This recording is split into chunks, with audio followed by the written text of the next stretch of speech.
just dropped off. Your video's off. No, never mind. No, it's not. No, it's not, obviously. I'm really good at technology. When she tried to do this with me, it took me 20 minutes to set it up. That was your entire meeting? Yeah, it was bad. I was like crying and yelling at my husband, like, come fix it. Hello? Hello? Hi, can you hear me? Yes, can you hear us? Yes. Wonderful. Okay, I'm gonna have you face the class now. Oh wait, they can see you, but you can see them now too. Yeah. Hi.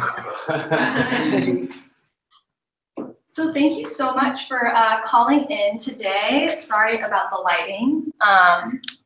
But I'm gonna just put us on mute so that it doesn't keep switching back and forth. But if you want to go ahead and get started, we would love if you could tell us a little bit about just the history and legacy of intellectual property and intellectual property law in the United States. Sure, happy to be here too. As Larry may have told you, I've been an intellectual property lawyer for pretty much my whole life. Hey. I was a, can you hear me? Uh-oh. You're muted.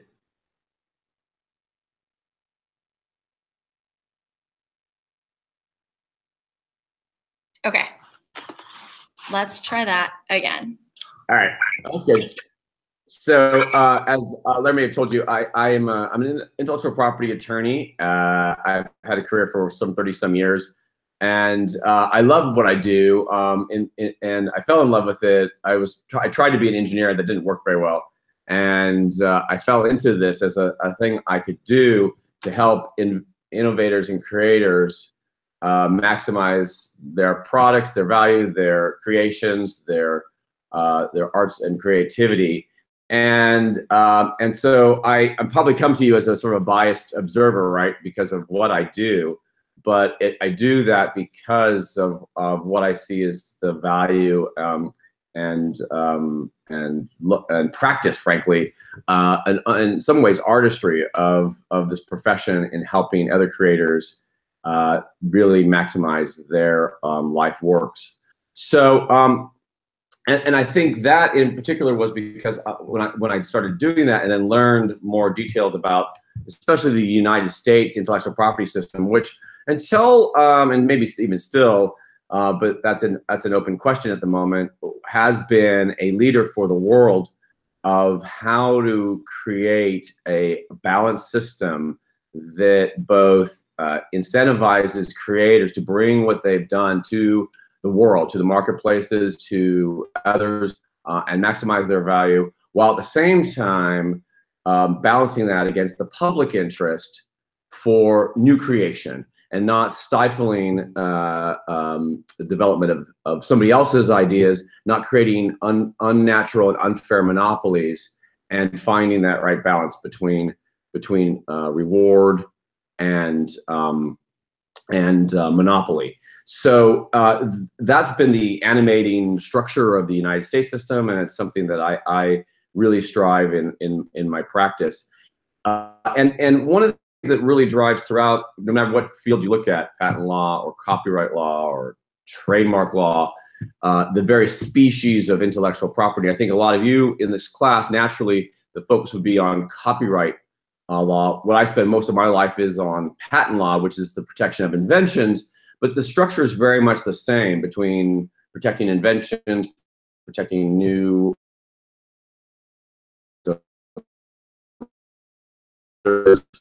copyright, and that is the Sorry, Wayne, easy. You kind of broke up. Can you Okay. backtrack a little bit?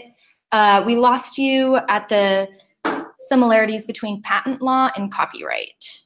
Yeah. So there's a lot of similarities between those. No matter what you're looking at, it's always around.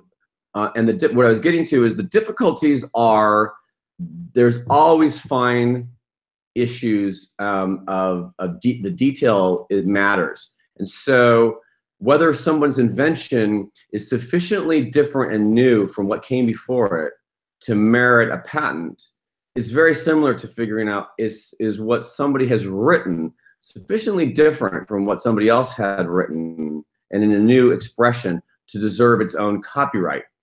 And by the same token, or not, there's difficulties of someone's product is sufficiently like your invention to warrant that they are infringing and they owe you damages. It's very similar as well to this fine line division of somebody what they borrowed or copied from you sufficiently large enough and substantial enough to merit that they actually owe you for having taken what you've created. And there's always this balancing act in figuring these things out that's built into the system. And for better or worse, that's what gives lawyers like me our jobs. Is it's difficult work, it's very creative work, and it's very painstaking for us as practitioners, for judges and juries when they actually decide these things. And of course, then that naturally leads to anyone who's a creator has to face those kinds of issues too, and that's its own built-in difficulty. But if you don't have any system like that, right, then the theory is, and the animating theory behind our founding fathers is that there's not enough incentive built into the system to bring new products to market. The most extreme example of that would be like new drugs. Since it costs upwards of $1 billion for a drug company to spend the 10 to 15 years between finding a molecule, testing a bunch of molecules to see if they work against a given disease, then going through all the FDA trials to prove that it's not only safe for people to take, but also it works, doing all that. If at the end of the day you did all that work and then somebody could just watch you do that and then just bring that molecule to market themselves without owing you anything because there's no patent protection, then there is no incentive for any company to spend that $1 billion. And so you'll be left with the drugs you had right now and no new drugs. That's the probably most extreme example of the incentive between giving somebody a limited right to protect what they've developed for a limited period of time, and then the public ability to get new products. And that's why it was built into our Constitution. I think Letham notes this, especially towards the end of his article, that the systems were created to advance the science and what's called the useful arts, and copyright was created to really advance science by the protection of new textbooks and science books and works of cartography and science and the other things that were founding our country as it was getting going. But it also supports those of your sort of pure art, like novels and works of art and movies. Nowadays, the patent system was created to advance the useful arts, those works of engineering that actually, everything now that powers us and gives you your laptops on your desk are the results of thousands of millions of engineers and companies, each along the way being incentivized to make up something new and then get their reasonable value in the marketplace for what they've created. It's fun to note that Abraham Lincoln was an inventor. He actually filed a patent on a particular kind of dredging boat, I believe, that had pontoons to prevent it from sinking in the Mississippi.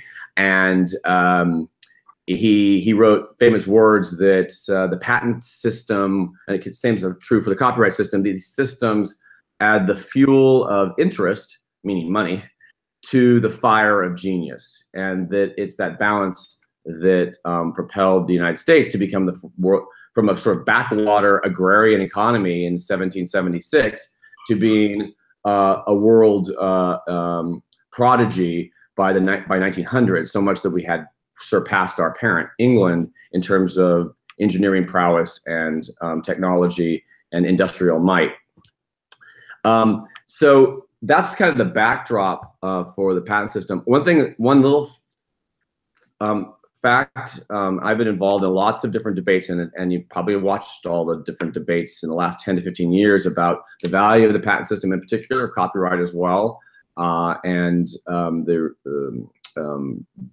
actually become very vigorous debate about its continued value in our modern world.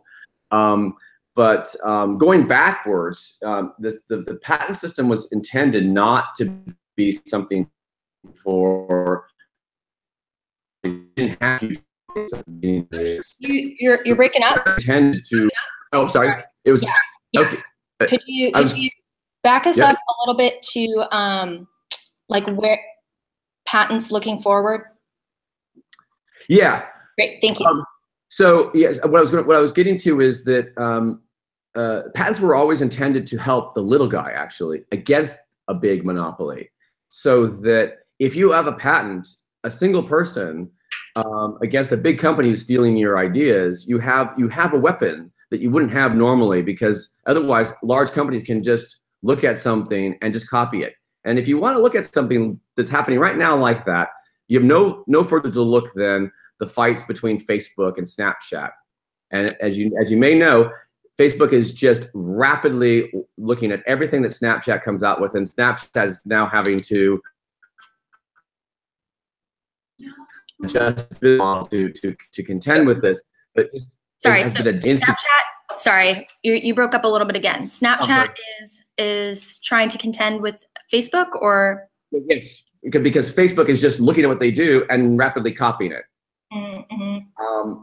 And that may be an artifact of the result of a debate that happened over the last 10 years that devalued so-called business method patents and patents for software, which was my world. I fought that battle for 10 to 15 years because I love the system, and I see those kinds of situations happen where, in my mind, Snapchat deserves all the protection it should deserve to get for having created its business model and its particular way, which was really unique, of having people, how they could interact with each other.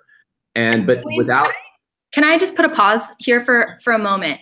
Yeah. And so when we're talking about Snapchat's ability to patent their business model and their business methods, is this related to the Bilski case? Yes, it is. Okay. And so just to give a little bit of background, and Wayne, please come in and save me at any point here. The Bilski case was a really a pivotal Supreme Court case that came down with a really radical decision that decided whether or not you could patent business methods and models. And so this is moving away from really concrete things like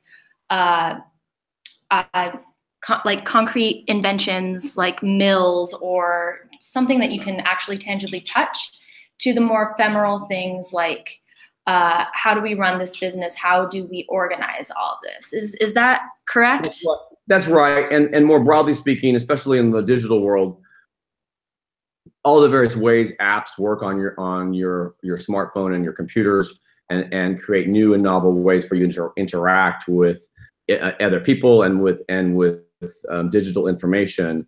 Until about the mid 90s, it was absolutely assumed, or late 90s, it was assumed that software, it was simply another species of engineering, and when it works on your computer, it creates a new machine for the moments that it's working on your system, and that people were filing patents for those ways of creating new temporary machines that do specific functions. So like Snapchat would be considered a new kind of machine as long as that app is running on your iPhone, changing the way the system is operating. No different than the cards going through a weaving mill change the patterns of what's being printed, and are a lot of the real guts of the system. And if you think about this, we've achieved this huge machine in your pocket that is the most advanced computer ever created by human beings.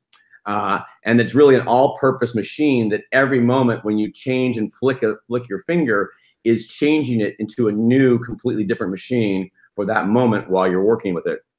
Well, we were fighting about the ability to patent those kinds of things. And actually, Bilski, we went to the Supreme Court. I sat in the Supreme Court during the hearing. And the court came down pretty firmly and said, while the particular patent at issue was too generic and not interesting enough to be patentable, the court said, we never said that you could not patent business method patents or patents of software. In fact, their jurisprudence went just the opposite way. Since then, it's gone completely downhill. From that moment, the courts and public pressure, and I would argue pressure particularly from large entrenched monopolies in Silicon Valley, particularly Google, have argued that they don't like patent law on these sorts of things. And you have to question always when listening to these things, who is speaking and why are they interested in the positions they're taking, right? Like any kind of analysis of power. And in my view, Google doesn't need patents because it has an entrenched natural monopoly on search. And then it's extended that power to a lot of its other product lines, right? But so the existence of patents of the little guy is an impediment to their ability to run their business unfettered by attack. So it's natural. I don't agree with it. And a number of us have continued that policy. Sorry, you broke up again. And I'll back up now. Are you there? To Oops. this day. Sorry, you're breaking up. Oh no. Okay, wait. So you're continuing the fight? Yeah. Okay. I was always saying I was continuing to fight, but I wanted to back up 200 years to the beginning. To the beginning of the country, because my point again is patents are for or designed not for big corporations particularly. They're designed for the little guy. And one of the most interesting facts about the United States, which I find super fascinating, and I don't think people know, a professor wrote a really interesting book about. I can give Alaire the reference to it. This woman professor wrote this book and talked a lot about the factual nature of new inventions in the States after its founding. And one of the most interesting things that is simply democratizing. From the very beginning, the country said it was going to be a very cheap system. Any person could come to it. It was said that, like in England, if you wanted to apply for a patent, you had to basically know someone who knows someone who knew someone in the court. It was granted by the king, and you had to pay roughly 4 months worth of an average person's salary just to buy your right to get a patent. The United States was supposed to be cheap, open, and open to anybody. And what you find is one of the largest growing groups of patentees in the United States are women especially the advancing prairie states and the western states who are on farms and were figuring out new kitchen implements, new ways of improving how they did their chores, and they were filing patents. I think it's extraordinary. And you find all these women doing this, and women were not allowed to vote. They weren't allowed to own any property, but they were allowed to own a patent in the United States. And you find women then selling the rights to those implements and those patents to other companies who then brought them to market.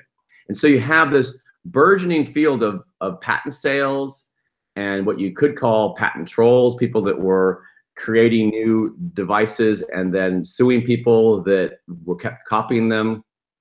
One of the largest stories in the 1800s on the front pages for years was what was called the sewing machine wars. I can give you, Alaire, a link to this really fun article about this. There was about 4 guys. Elias Howe was one of them, and then Singer was another one of them, who had some of the patents for what led to be the sewing machine. And the sewing machine revolutionized America. It revolutionized domestic life. It revolutionized the lives of women. It's one of those inventions that led, I would argue, on the way towards the emancipation of women in America, because those labor-saving devices that were all patented eventually led the women of families to not have to spend 12 hours of their day cleaning, washing, sewing clothes. They could do those things in much more rapid speed, such that such that families were paying on what was then $700 in $1860, which was like buying almost a house, to buy a sewing machine, which they would then pay. Singer invented the installment payments for the first time to allow people to pay that over time. And there was these huge fights over who owned the sewing machine. And Singer threatened Elias Howe twice with killing him because he kept suing him for infringement. They would post articles in papers saying, if you use an unlicensed sewing machine, you will be liable to me for patent damages. You private person, do not do this. Fascinating stuff. But it's all around this idea that you're trying to protect people's rights to what they've invented. And then these people, once they've done that, they could found whole industries that really propelled human freedom. So there is this sort of majesty to it. There's also this complete in the gutter dirtiness to it, which I think is sort of like all of art and all of science. It has these two poles. But so that's kind of how, when I look at the U.S. patent system, I think of it in this continuity of there's all new news is old news. These newspaper fights about who has patents on the smartphones is just the same as who has the patents on the Singer sewing machine. The same balance of interests of, are you propelling new stuff, or are you just trying to stifle new creativity by saying, I own the work for what I've created. Now no one else can come behind me and I will sue you. Those balances still are part of our system. And a judge who I admire was asked, he went to India and he was on a panel. He tells the story that the prime minister at the time asked him, can you the patent system seems kind of rapacious, and India's, while it's from common law and from English rule has patent system, it really. Oh, you broke up. Sorry, could you tell us one more time? I would say India. Yes, please. Do you hear that?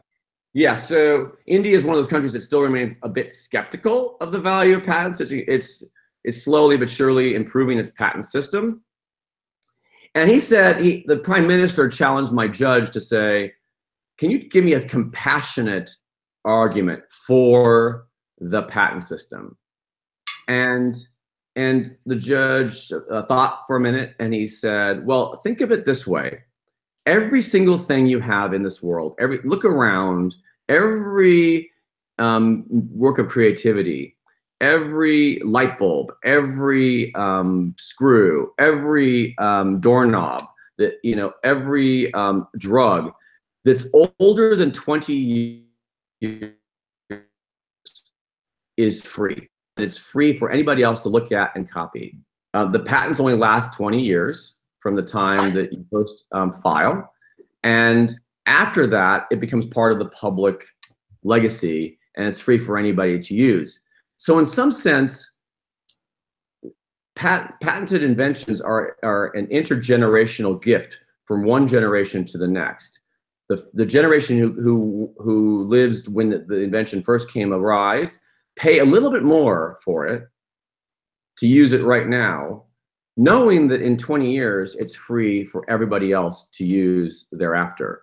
And it's that issue of invention and then protection for a limited time, after which it becomes part of the world legacy, is, I think, a key element that needs to be thought through in terms of the underlying sort of nature and structure of the intellectual property system.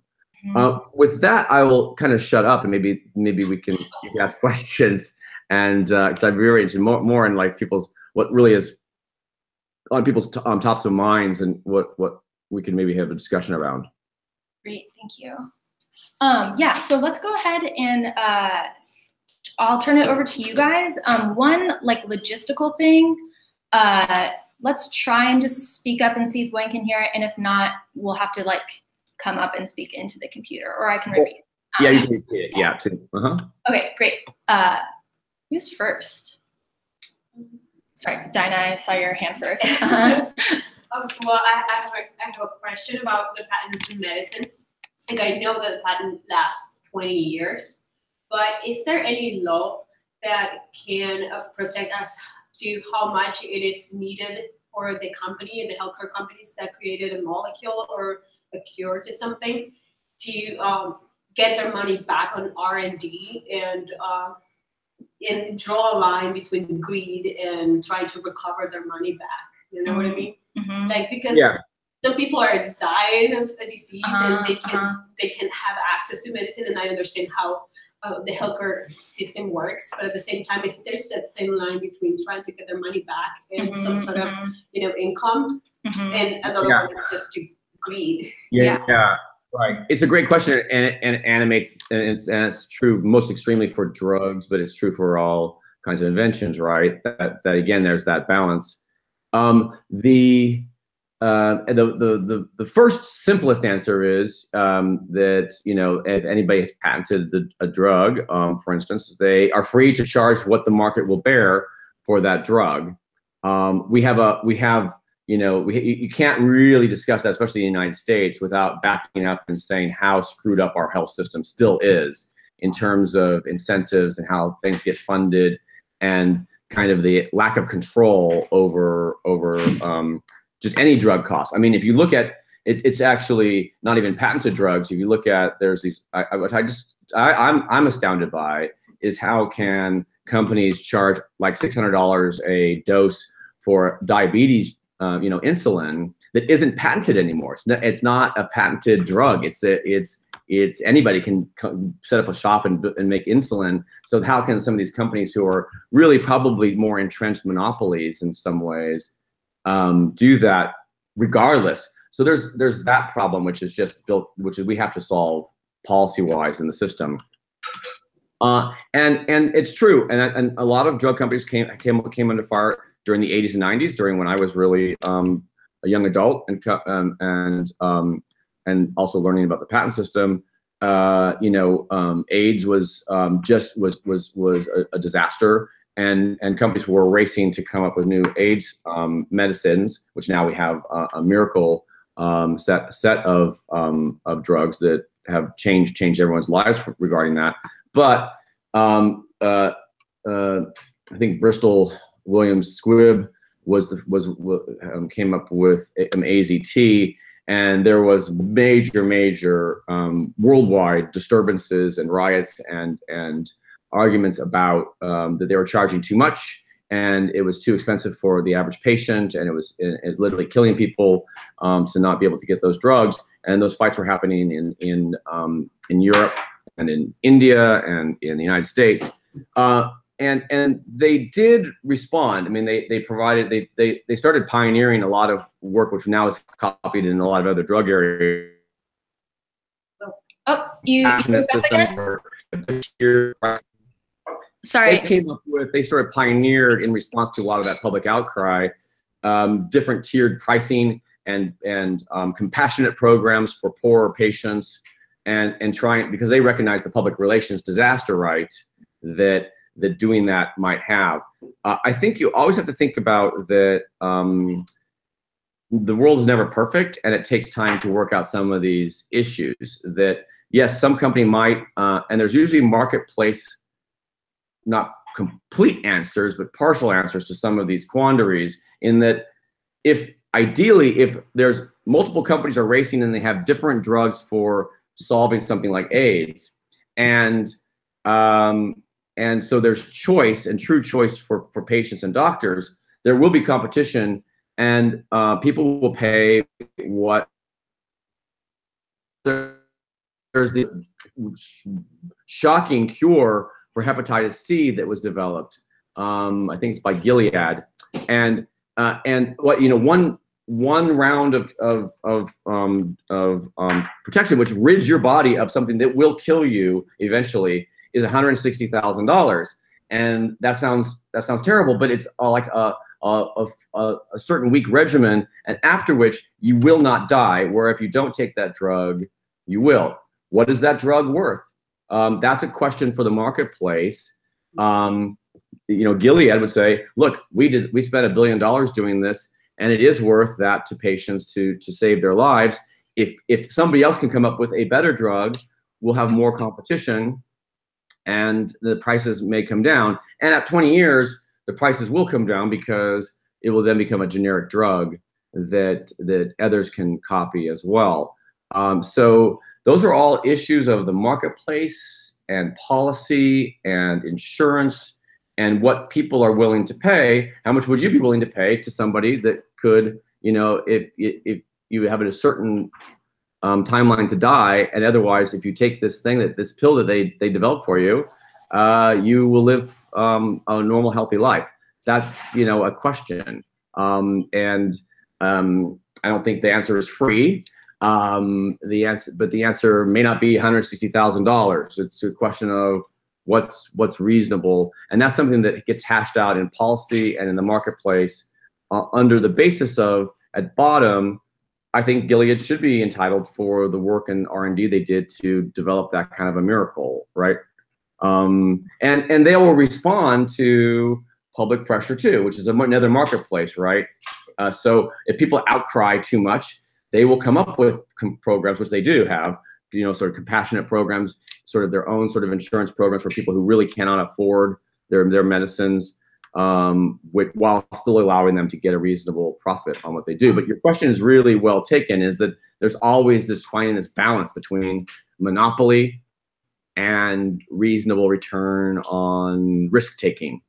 And so I'm just gonna butt in really quickly here. This is, again, some of the tensions, the ambiguity that have come up in P2. And this is a real world, ready-made controversy for us, right? Mm-hmm. We have all of these competing interests. And this is exactly the type of tension that we want to tap into in our P2 essays and put sources, Wayne, Lethem, and our exhibit into conversation on. There are no clear answers. And often that's a really good sign that you're on to an interesting and engaging controversy. And so I don't want us to steer away from these controversies because there are no ready-made answers, but actually lean into them and see where we can get when we put these sources into conversation with one another. Thank you so much, Wayne. Is it all right if we turn to the next question? Yeah. Who's next? Davis? Good morning, Wayne. Hi. You mentioned several times that patents were intended to help the little guy. And I know that litigation costs is huge when the little guy is going up against the big guy. What is used to combat that? Yeah, and that's a great, interesting question, and it's a very live question. A number of things.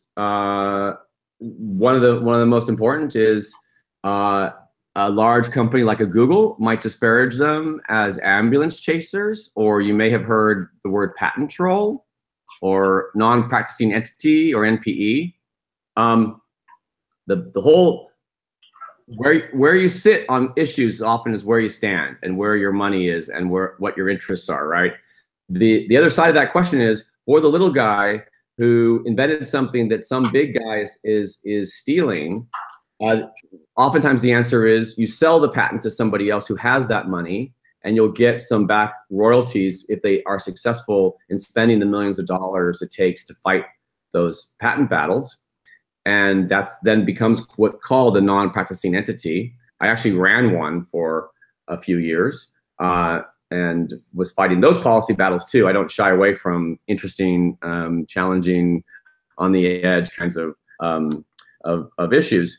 And/or you have what are called contingency lawyers who will take on a case, and they have to do their own due diligence. They don't take on just, they're spending often years of their time, money, and energy. We think this patent or a set of patents is really worth something and really is truly innovative. And these other companies are taking it, and we'll fight this fight for you. In exchange, we'll get 1/3 of the return. We'll give the rest to you and to our expenses. Those people have gotten beat up for 10 to 15 years. And I think I would dare say a number of you probably have a lot of built-in now kind of ingrained. You know, it's part of a media on, like there was a kind of like not Russian bot. It was like sort of an onshore set of massive PR campaigns waged by large in Silicon Valley players against that kind of business model, and argue. Sorry, you broke up. It's harming. Yep. The Silicon Valley players. Yeah, the Silicon Valley players. There's a large campaign was waged attacking that system, as saying it's un-American, it's unfair, it doesn't help you. Well, in fact, it is American. It's as American as a lot of our heroes. Edison did found some companies, but in large part, he was what would be called a patent troll. He had an invention machinery, his Menlo Park laboratory, where he hired a bunch of the top engineers, and they just sat around and invented and invented and invented. And he just produced patent after patent after patent. And then he would form licensing companies and license those patents to companies that would license them. And if they didn't, he would sue them. And so he was a prodigious, what would be called a patent troll. Elias Howe didn't actually produce a sewing machine. He just had a core key patent on a key part of how the needle with the, it's really, I still don't fully understand how this works. I mean, if you just study a sewing machine, it's really odd how you can get a needle from one side and drive something else to the other side and create a cross stitch inside of it is really, really still a surprisingly amazing invention that then leads to all the clothes you wear. Before you had to take a needle, go through, and then come back and go through. The needle never goes through like that. It just goes up and down, but somehow it's sewing the thing. I still don't understand it. But the bobbin that's underneath, Elias Howe invented how that bobbin had to go in and out to do that, and that was a key patent for the Singer sewing machine. So he was a patent troll, and he had lawyers who helped him do that. And then once he made some money, then he could afford more of it. But so to answer your question, there's a marketplace for helping, in theory, for helping the little guy do that. Now, I would argue, and I'm being sort of partisan here, that the big guys have, in the last 10 years, have stacked the deck against that. I'm hoping that that changes. It's interesting because it's a global economy now. And the most interesting thing, I'll also forward this to Alaire, you guys can read. I wrote an article last year in TechCrunch about China and how I think China is becoming the new America on these issues. And they're doing in 30 years what it took us 150 years to do, both industrially, but also in coming from zero patent laws and zero copyright laws to a full-fledged world-class IP system. And it's really surprising. And I think they're going to increasingly be a venue that's much fairer in a way to some inventors than the United States has been in the past. And that's really fascinating to me. This is a world, we're globalized. This is a world stage. We're no longer the big kahuna managing all this. So that is I think a really interesting turn in IP history. But anyway, I hope that answers your question. Thank you. Yeah. Other questions?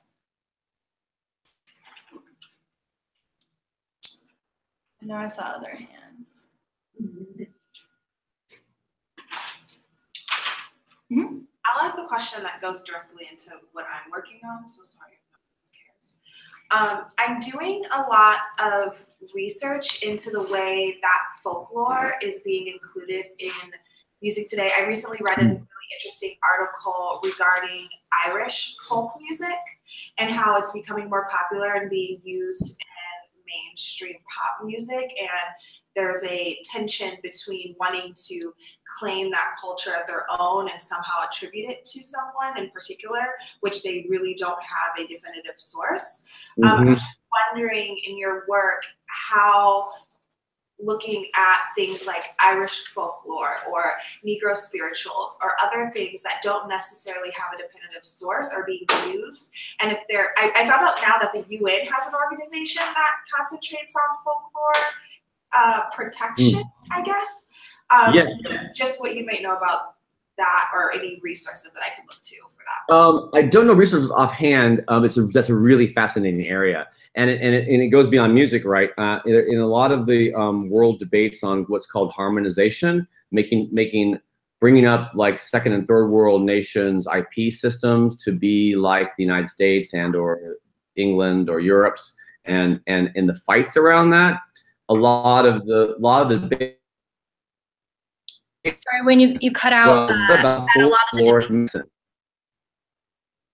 Well, in a lot of the debate in discussion between second and third world nations and say Europe and the United States, can you hear me? Has been also around folklore, protecting folklore medicines and folkloric other kinds of things, not only just in the artistic sense or music or other arts, but also in this kind of actual science or medicines or remedies, and what kind of protection there would be for seen as sort of in the second wave of colonialization, right, by first world nations for a lot of those things.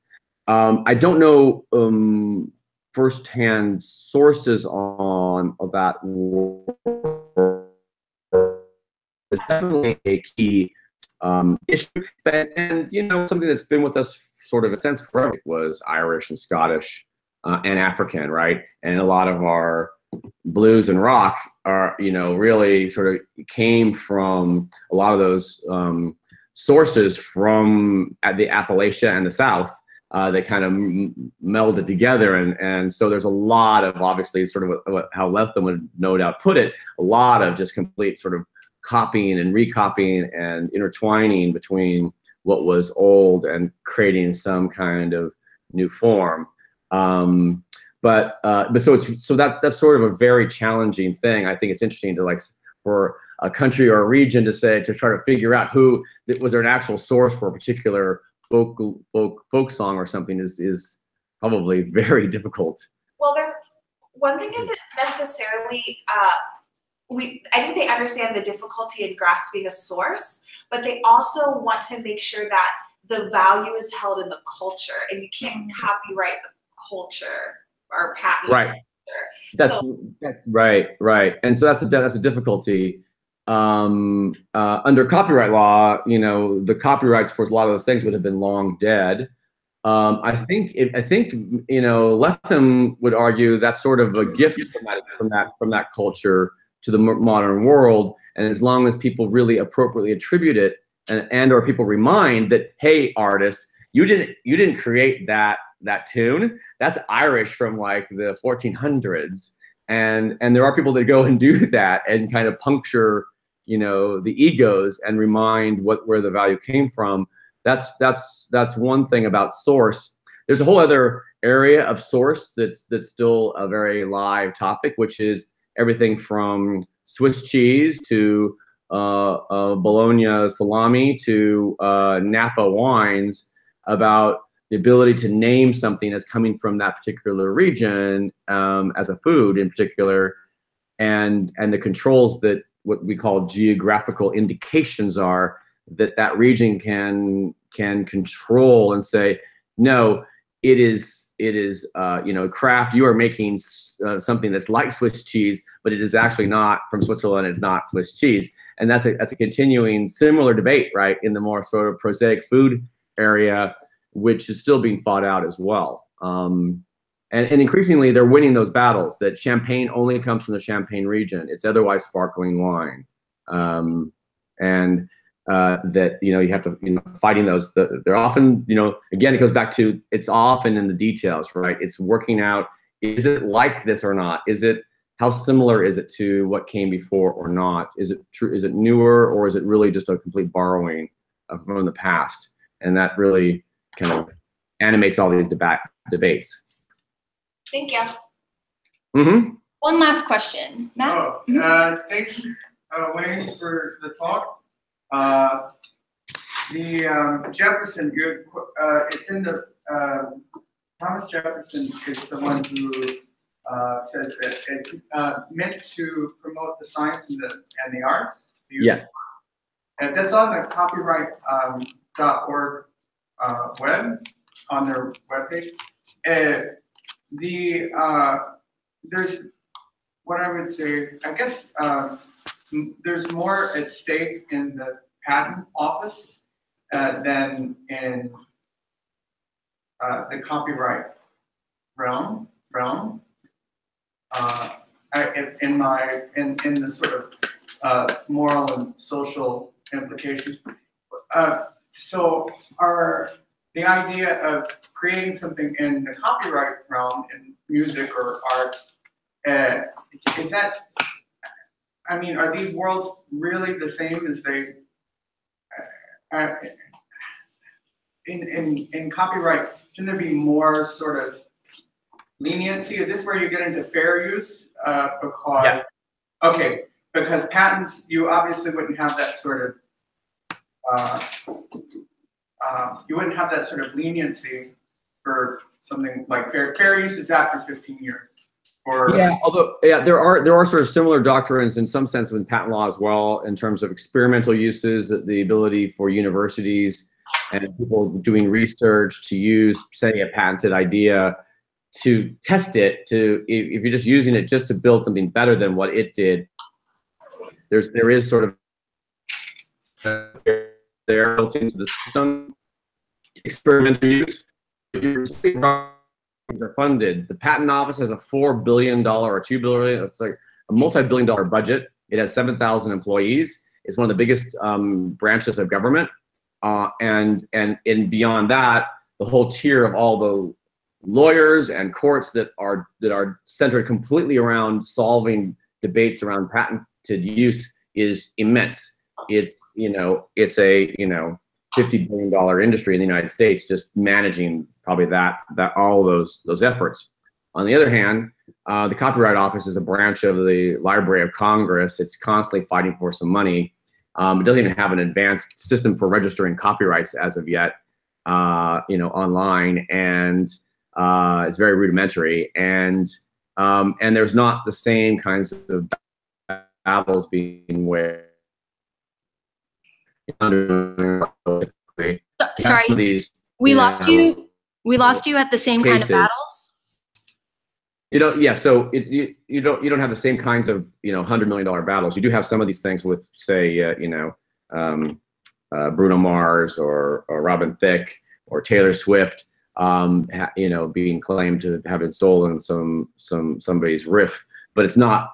You're right. It's not the same level of magnitude, generally speaking, that the patent system does. But underneath it, the analytical tools of how you analyze things are often very, very similar. They have different spheres, from pharmaceutical drugs to products like, I don't know if Lara mentioned to you, but I'm VP of intellectual property now for Juul Labs. So I'm in charge of the intellectual property for the Juul e-cigarette vaporizer, which is a totally fascinating new field for me.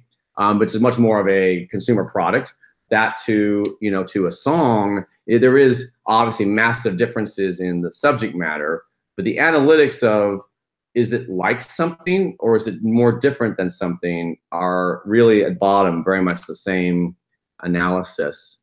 The thing is in music arts also, a genre has an entire genre will have things that are similar and really similar, like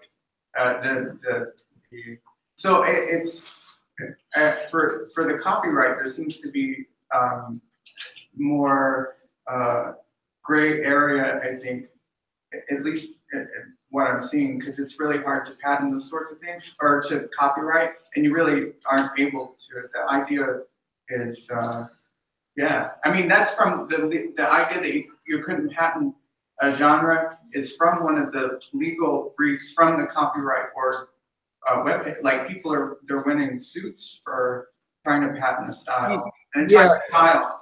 That being said, I don't know what the exact measurement is, but there's a lot of books that tabulate also. They did it in classical music, but it's true for all music, that you can actually know the DNA of a song and know that it's different from another song by something like the first 8 or 10 measures of the song.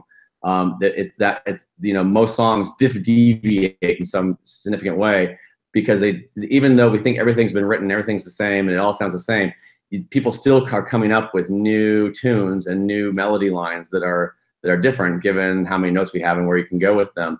And I think you still, I get the point absolutely. But that being said, there's only so many ways you can, you look at apps, one app versus another, and see whether it's patented or not.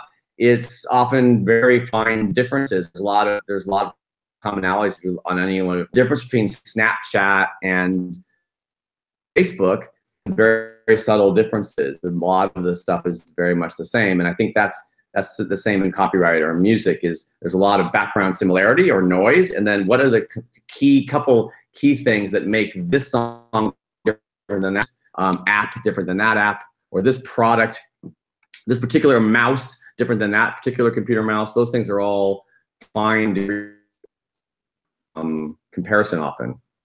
What's for better or worse, that's what gives lawyers their fight about all day long. I got most of that, Wayne. Thank you. That's really great. Thank you. Wayne, thank you so much. It's always so nice to see you and hear your voice, and to get to hear you talk about IP. Yeah, Thank you for I know. at 6 a.m. in the morning. I know. And Yeah, I think the sun came out. You look great. Andy has a board presentation today, so thank you so much. Thank you. Thanks very much. Appreciate it. I'll send you those links, Alaire, too. Those articles that I think your class would enjoy. Yeah, please do. We'd love it. Yeah. Okay. Love you. Bye. Bye. Love you, Wayne. Love you too.